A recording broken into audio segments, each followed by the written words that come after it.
próximo item nós temos modelos e seus modos.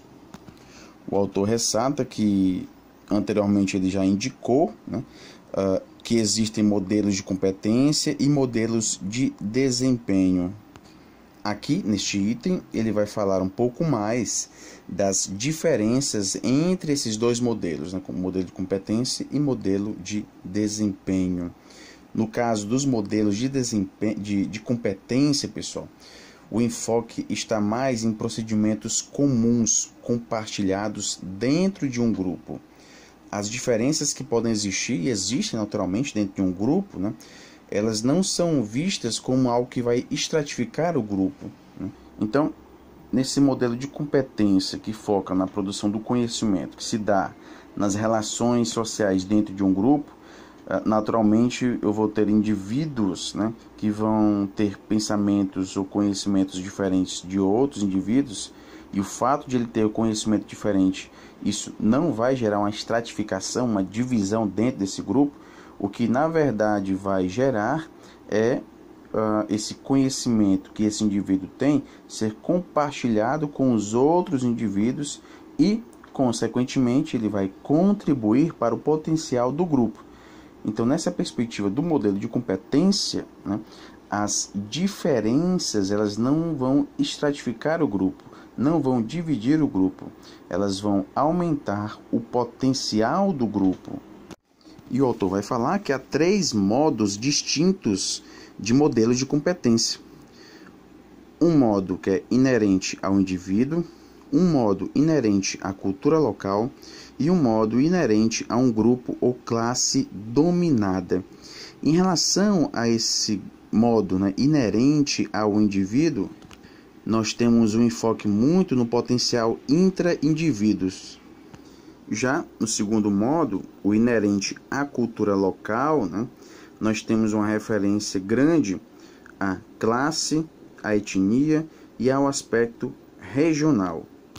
Ou seja, esse segundo modo, ele localiza aquelas relações similares a, né, então vale lembrar que esses 3 modos, inerente ao indivíduo, inerente à cultura local, inerente a um grupo ou classe dominada, eles são realizações similares a, né? Então, nesse segundo modo de relações similares a, dentro, não sendo dentro de um indivíduo, mas dentro de uma cultura local, é onde nós vamos encontrar a produção, nesse caso, né, do conhecimento. Em outras palavras, esse segundo modo localiza relações similares a, não dentro do indivíduo, mas dentro de uma cultura local. E, no terceiro modo, o inerente a um grupo ou classe dominada, nós temos um foco em um potencial emancipatório, comum a todos os membros. E temos aqui como principal representante, né, Paulo Freire. Em termos gerais, esses 3 modos de competência enfocam relações similares a, embora essas relações tenham diferentes localizações.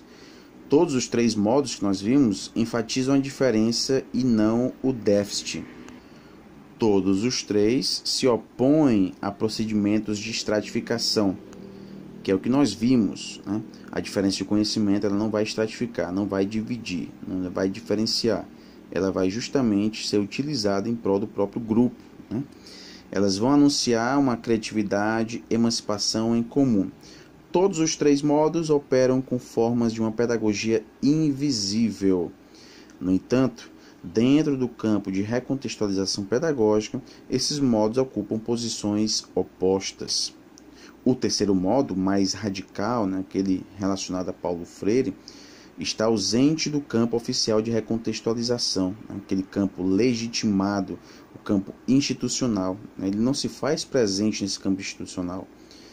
E sua presença como uma posição no campo de recontextualização pedagógica depende da autonomia deste campo. Em relação aos modos de desempenho, nós temos aqui algumas diferenças entre uns e outros, tomando por base o modo de especialização de seus textos. Os modos de desempenho baseiam-se em diferentes princípios de construção do texto, em diferentes bases de conhecimento e diferentes organizações sociais. Enquanto que nos modos de competência nós temos as relações similares a, nos modos de desempenho nós temos as relações diferentes de. E ele faz aqui a distinção de 3 modos de desempenho de acordo com sua base de conhecimento, enfoque e organização social. Primeiramente, nós temos os modos singulares, né? Eles têm como principal característica a disciplinarização, eles disciplinam, né? Há aqui uma influência muito grande de Descartes, né?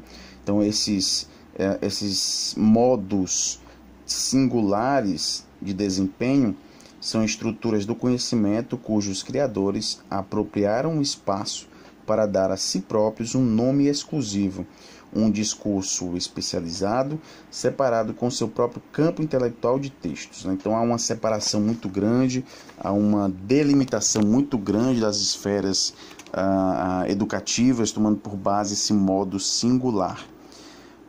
Em relação ao modo regiões, né, essas regiões são construídas por meio da recontextualização das disciplinas singulares em unidades maiores, que operam tanto no campo intelectual das disciplinas como no campo da prática externa. E aqui nós temos alguns exemplos de regiões, né, como a ciência cognitiva, a administração, análises de negócios, comunicações e mídia. E o que vai fazer com que determinadas disciplinas façam parte de uma região vai ser o princípio de recontextualização e sua base social. As disciplinas singulares que entram na medicina expandiram-se para incluir a sociologia da medicina. A regionalização enquanto procedimento discursivo ameaça as culturas pedagógicas dominadas pelas disciplinas singulares e gera questões sobre a legitimidade dessas culturas. Por exemplo, jornalismo, dança, esporte, turismo, como estudos universitários. Então, de fato, essa regionalização ela pode, de alguma forma, silenciar as disciplinas singulares. Em outras palavras, essa regionalização necessariamente enfraquece tanto a base discursiva autônoma quanto a base política das disciplinas tradicionais singulares. Depois, nós temos o modo genérico de desempenho, né? Nesse modo genérico, nós temos ideias que foram pensadas e distribuídas fora do campo pedagógico, o que já nos deixa com um pé atrás, né? Esse modo genérico silencia as bases culturais das habilidades. Esse modo genérico traz um foco muito grande no utilitarismo, né? No fazer, e isso, claro, é uma característica da instrumentabilidade do mercado. Os modos genéricos são predominantemente, porém não exclusivamente, encontrados em Further Education, FE, cursos técnicos e profissionalizantes. Aqui nós temos uma proposta de reestruturação da cultura profissional, práticas de trabalho, estilo de administração de faculdade, condições de serviço que subverteram tanto a educação liberal quanto a tradição das profissões técnicas. E há aqui um reconhecimento inadequado, né? Esses modos genéricos são produzidos para uma análise funcional das características subjacentes necessárias para a execução de uma habilidade. Então veja só, necessário para a execução de uma habilidade. Há um aspecto muito utilitarista aqui, né? O aspecto muito relacionado ao fazer, né? Ao fazer uma atividade específica. E isso é uma característica dessa localização geral, né? Essas características subjacentes e tácitas, identificadas como competências, ressonâncias apropriadas de um modelo de oposição, silenciam a base cultural das habilidades, tarefas, práticas e áreas de trabalho, originando um incipiente conceito de capacitação, né? Então, nesse modelo genérico, nós temos um foco muito grande na capacitação, né? Nós temos as capacitações. E o que é capacitar? é ensinar alguém a utilizar algo, né? A ensinar alguém a manusear algo. Nessas capacitações, naturalmente, nós não encontramos, nós não nos deparamos com discussões críticas, discussões sobre política, sobre questões sociais importantes, enfim, há um foco muito grande no aspecto utilitarista, claro, voltado para o mercado de trabalho. Depois nós entramos no item modelos, oposições e identidades, né? Essas identidades são dependentes da ideologia dominante, são dependentes da relativa autonomia do campo da recontextualização e dentro ainda desses modelos, né, oposições e identidades, nós vimos que há os modos de competência, 3 modos, né, o liberal progressivista, populista e o radical.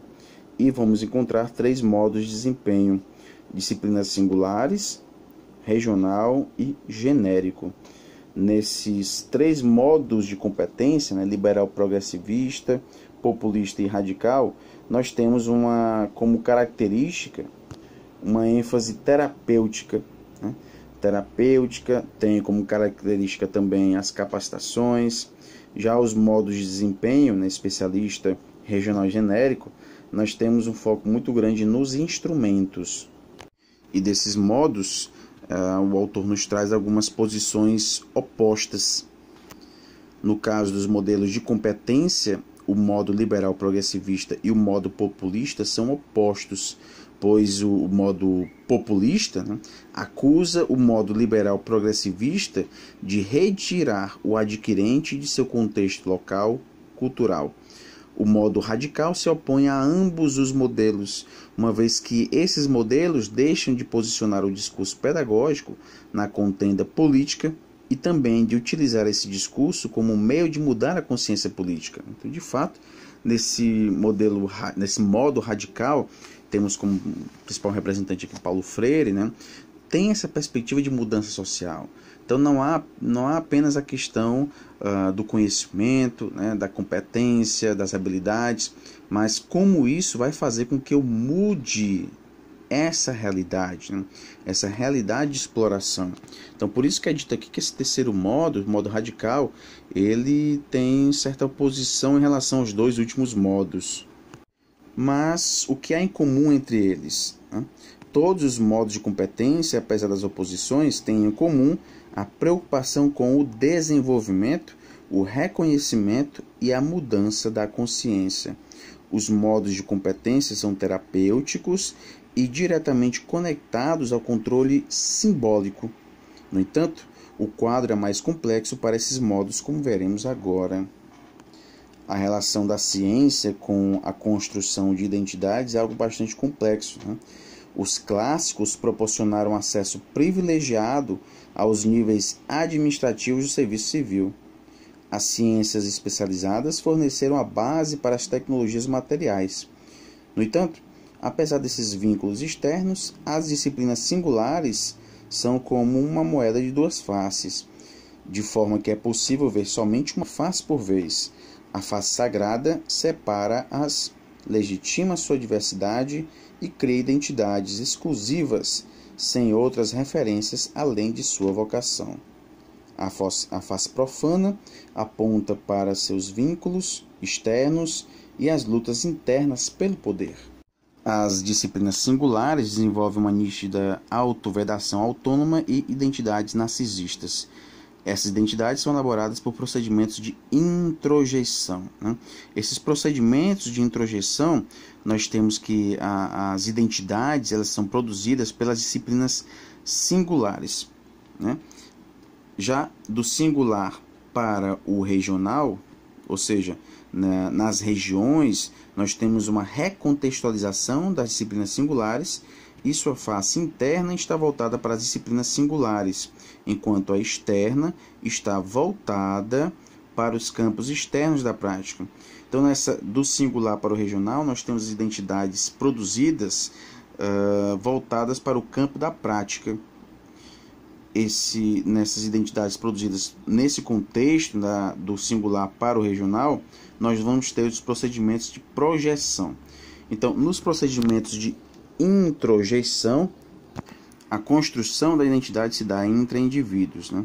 Nesse procedimento de projeção, nós temos algo por fora, algo externo, que vai fazer com que essa identidade seja produzida, né? Vai haver uma projeção para o futuro. Ou seja, é o futuro daquele contexto que vai regular essa identidade. A volatilidade daquele contexto controlará a natureza da regionalização do conhecimento e, assim, a identidade projetada para o futuro, né? No caso das disciplinas singulares, elas proporcionam uma construção da identidade que não é uma identidade projetada, mas sim introjetada. No caso das regiões, há procedimentos de projeção, né? Essa identidade ela vai ser construída. No terceiro modo de desempenho, que é o genérico, ele é o mais complexo. E o que é similar no caso dos modos genéricos é um conjunto de habilidades, em geral, subjacentes a uma gama de desempenhos específicos. Dessa forma, os modos genéricos e os desempenhos que eles originam estão diretamente ligados às instrumentabilidades do mercado e à construção daquilo que é considerado desempenho flexível. Dessa perspectiva, sua identidade é elaborada pelos procedimentos de projeção, apesar da semelhança superficial com os modos de competência. Então, pessoal, nesse terceiro modo, que é o genérico, a identidade ela vai ser projetada, né? Projetada por quem? Pelo mercado de trabalho.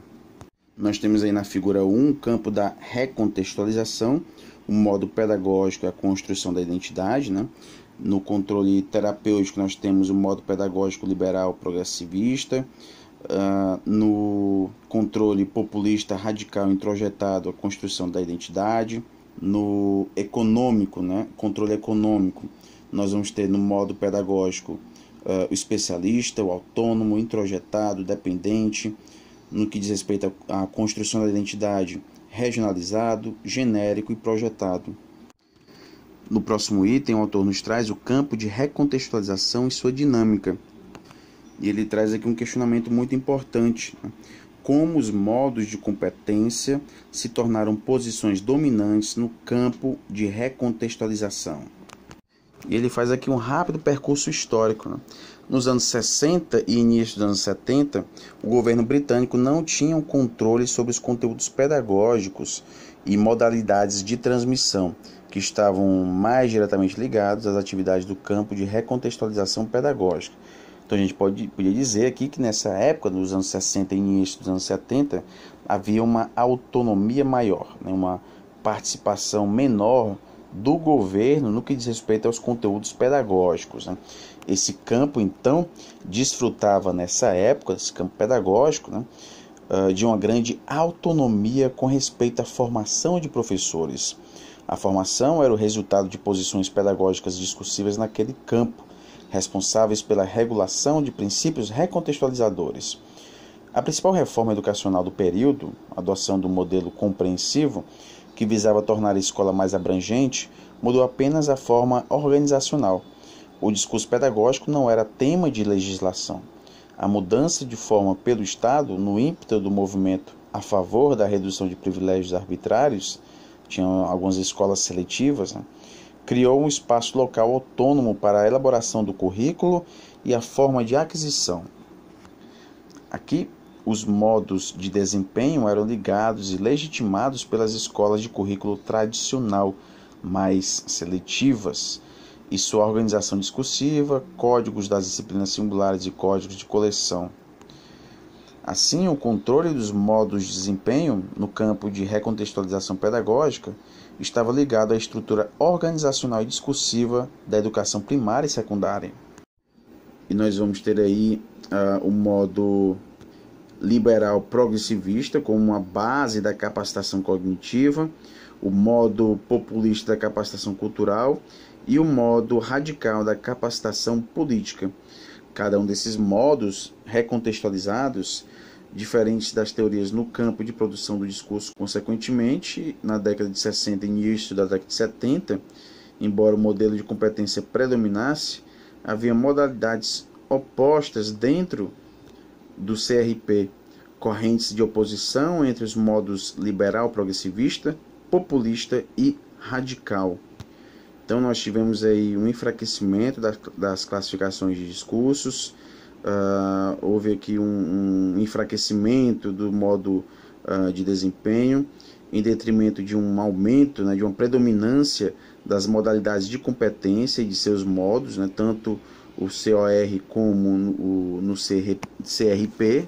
E nesse ambiente pós-guerra nós vamos ter aqui uma falta de professores e vai haver um foco nas relações sociais. A perspectiva que era de pleno emprego. Então depois da guerra a gente vai ter um certo enfraquecimento do modelo de competência. Então vai retornar aqui o modelo de desempenho, né?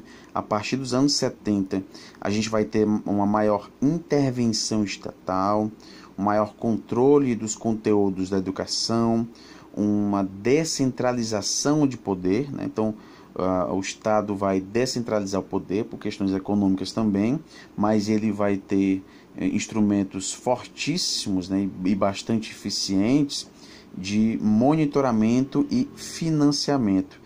Ele descentraliza, mas de alguma forma ele está dizendo: eu ainda estou aqui, né? Por meio desses mecanismos de monitoramento. No que diz respeito à educação, nós temos como grande exemplo as avaliações externas. Então, nós vamos ter nessa perspectiva, aí, nesse contexto, né, da década de 70, novos discursos voltados para a gestão e avaliação. Dessa forma, haverá um deslocamento para os modelos de desempenho, que de fato são mais instrumentais, né, são mais utilitaristas. E com esses modelos de desempenho, a gente vai ter a elaboração e a inserção de modos genéricos. Nós vamos ter aqui destacado um novo conceito de trabalho e de vida, que é algo destinado a curto prazo, que é a capacitação, né? Então, nessa elaboração e inserção de modos genéricos, nós vamos ter um foco no novo conceito de trabalho e de vida. E também em algo destinado a curto prazo. Então, o conteúdo a ser ministrado, né, nesse universo educativo vai ser um conteúdo que possa ser utilizado no presente, né, no momento, né? Daí nós vamos ter cursos a curto prazo, né? As formações elas vão ser convertidas em capacitações, ou seja, ensinar alguém a utilizar um determinado instrumento, um determinado material, né? Uma mera capacitação. O autor nos diz que essas reformas pedagógicas foram baseadas na aquisição de modos genéricos, dos quais se espera que concretizem todo o seu potencial de flexibilidade e transparência, não se limitando apenas a desempenhos específicos. Assim, os modos genéricos são totalmente estruturados no conceito de capacitação. Como não fazer referência aqui ao toyotismo, né, e a ideia do trabalhador multitarefa. Daí, mais uma vez, a importância dessas capacitações. O próprio autor nos traz que parece haver um vazio nesse conceito de capacitação. E se as identidades produzidas pela capacitação são identidades socialmente vazias, como é que o autor reconhece a si próprio e os outros, né? Como é que a pessoa vai se reconhecer e reconhecer os outros, uma vez que essas capacitações produzem identidades vazias? A resposta é que ela vai encontrar a sua identidade, né, na materialidade do consumo. No próximo item, o autor aborda o Estado e a recontextualização. Como nós falamos anteriormente, né, a educação superior ela goza de uma maior autonomia. Então, educação superior não existe o COR, ou seja, não existe o campo oficial de recontextualização para a elaboração de um discurso de educação de nível superior oficial, né? No entanto, há uma forte regulação indireta, na verdade, que é imposta ao processo recontextualizador. As instituições de educação superior tendem a otimizar seus resultados com respeito ao ensino e pesquisa, de acordo com essas instituições. Então, nós temos esse monitoramento até mesmo nas universidades nas universidades, sejam elas públicas ou particulares, né? Há monitoramento, nós temos, por exemplo, aí o ENAD, né? Esse exame nacional que avalia aquelas pessoas que estão se formando, né? Então, pelo menos no que diz respeito ao universo brasileiro, né, nós temos também uma atividade de monitoramento do governo, o governo aí monitorando as universidades públicas e privadas. Há diferenças entre as próprias instituições superiores, né? Aquelas mais renomadas, aquelas que estão no topo, né? Elas conseguem conservar mais as suas próprias posições, elas conseguem atrair o que o autor chama de estrelas do mundo acadêmico, né? Então a gente pode dizer que essas instituições de renome, né, essas instituições superiores, elas gozam de uma autonomia maior. Em relação àquelas instituições que têm menos privilégios, né, elas são mais propensas a se curvarem às possibilidades do mercado. Dessa forma, as identidades que são construídas nessas instituições de ensino superior, né, que são mais subordinadas, nós vamos ter identidades projetadas, né? Então, na verdade, será o mercado que vai projetar as identidades desse contexto das instituições de menor renome, né? De menos privilégios. Então, pelo que nós vimos aqui, os modos de desempenho dominam tanto o nível primário como o secundário. No entanto, esses modos são diferentes daqueles encontrados na educação de nível superior, na qual, conforme mencionei, estão ocorrendo mudanças acentuadas em direção à regionalização. O monitoramento desse currículo pelo Estado, por meio de provas nacionais, e as estruturas de exames públicos sustentam esse código de coleção, né? Essa ideia de que nós temos mudanças em direção à regionalização.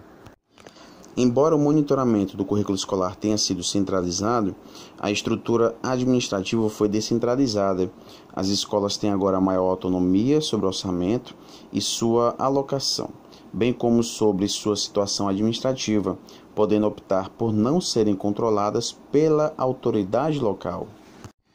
Depois o autor vai falar do discurso pedagógico construído nessas escolas, né? Então nós temos aqui uma cultura pedagógica retrospectiva e uma cultura pedagógica prospectiva. Em relação à cultura pedagógica retrospectiva, nós temos aqui um controle das disciplinas. Na cultura pedagógica prospectiva, nós temos um foco no espírito empreendedor, instrumental.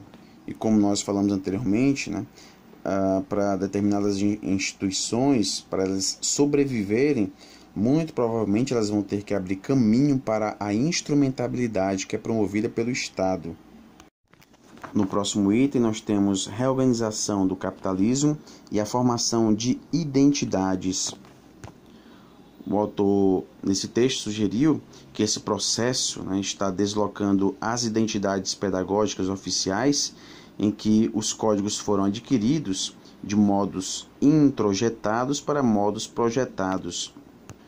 Os modos introjetados são narcisistas, hierárquicos e elitistas. E argumentou, né, o autor, que as novas formas de modos projetados corroem uma base coletiva e substituem os compromissos internos e sentimentos de dedicação por instrumentabilidades de curto prazo.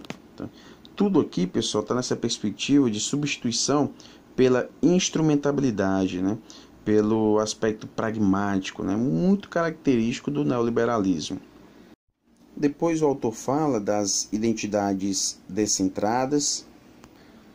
São recursos opostos e com diferentes localizações, né, que servem de base para a construção dessas identidades. E nessas identidades descentradas, o autor faz a distinção entre identidade instrumental e identidade terapêutica. A identidade instrumental já faz uma referência ao mercado, né? E percebam que a todo momento, quando a gente fala perspectiva instrumentalista, muito instrumental, a gente está fazendo referência aos interesses do mercado, né? E é interesse do mercado que a educação ela tem esse foco muito instrumentalista, né? Muito de capacitação, ensinar alguém a utilizar um instrumento, a utilizar um material. O foco aqui não é pensar criticamente, é fazer, é fazer. Então, esse foco muito instrumental é o foco do fazer, um aspecto muito pragmático. Então, nessa identidade instrumental, os limites são permeáveis e o passado não serve de guia para o presente, muito menos para o futuro. O que vai orientar aqui essa identidade é a base econômica. Nós temos aí na figura 2 o campo contemporâneo de identidade. Temos essa fase de capitalismo de transição, desmonte de identidades, novas construções de identidade. Temos os tipos, recursos e modos, né? O descentrado, local, instrumental e terapêutico, esses dois que nós acabamos de ver. O retrospectivo, que aborda a construção da identidade tomando por base o passado. E o prospectivo, que toma por base a construção de identidade para o futuro. E nós passamos agora às identidades retrospectivas, que focam no passado, né? Essas identidades usam como recursos as narrativas do passado, que sejam capazes de fornecer modelos e critérios. Nesse aspecto, as identidades retrospectivas contrapõem-se às identidades descentradas. E de fato é isso que acontece, pessoal. Essas identidades retrospectivas, elas são muito mais sólidas, são muito mais centralizadas. E nessas identidades retrospectivas nós temos a fundamentalista e a elitista.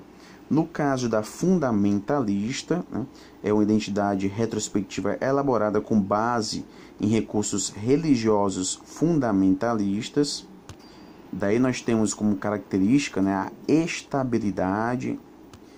E o interessante é que nessa fundamentalista nós temos uma separação entre as influências comportamentais e modernizadoras ou pós-modernizadoras. Ou seja, eu posso ter acesso à tecnologia de ponta, né, sem me influenciar nas ideologias, nas crenças que deram a origem a essa tecnologia de ponta e continuar mantendo as minhas próprias crenças, né? É o caso, por exemplo, daqueles grupos extremistas que matam muitas pessoas por conta da religião, né?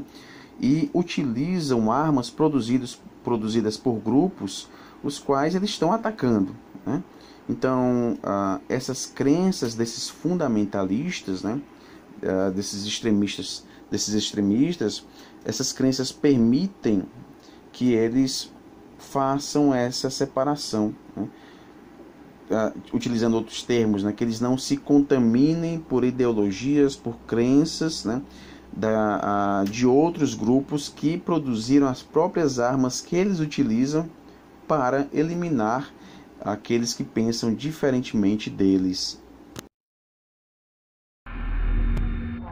هذا إن شاء الله تزيد بإذن واحد أحد. أول عملية للانتقام، والعمليات الأخرى بإذن الله يردفونها بالعملية تلو العملية.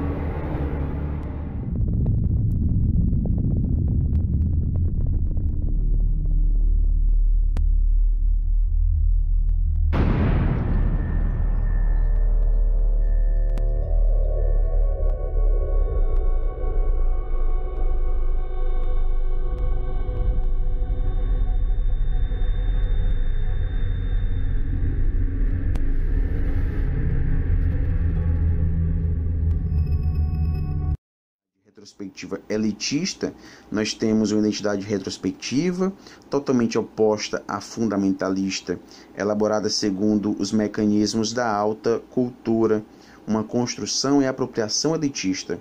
Essa narrativa do passado fornece modelos, critérios e padrões de comportamento.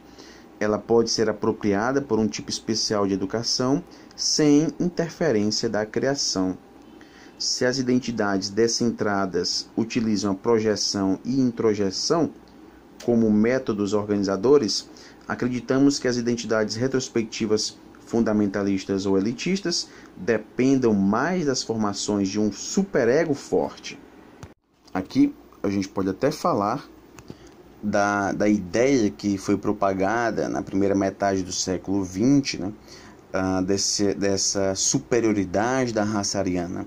Esse conceito de raça ariana teve o auge no século XIX até a primeira metade do século XX.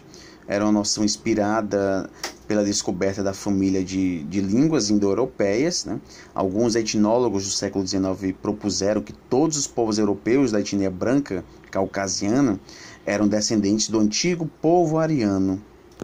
Então, algumas correntes europeias de caráter nacionalista da época abraçaram essa ideia, né, do povo ariano.